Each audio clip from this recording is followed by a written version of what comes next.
السلام علیکم ورحمۃ اللہ وبرکاتہ۔ امید ہے ناظرین کرام آپ خیریت سے ہوں گے۔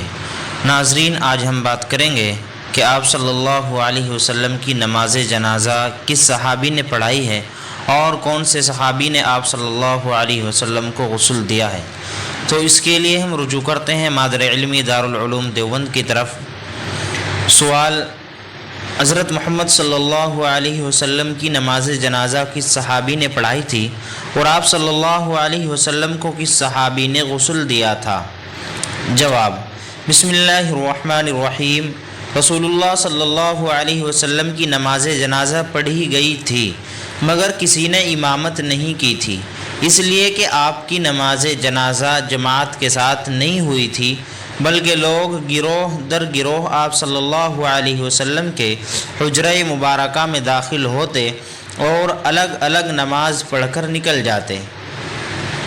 حضرت علی رضی اللہ عنہ نے آپ صلی اللہ علیہ وسلم کو غسل دے رہے تھے اور حضرت عباس رضی اللہ عنہ اور ان کے دو صاحبزادے حضرت فضل و حضرت قسم کروٹیں بدلتے تھے اور حضرت اسامہ و شقران رضی اللہ عنہم پانی ڈال رہے تھے۔ واللہ تعالی اعلم۔ دارالفتاء دارالعلوم دیوبند۔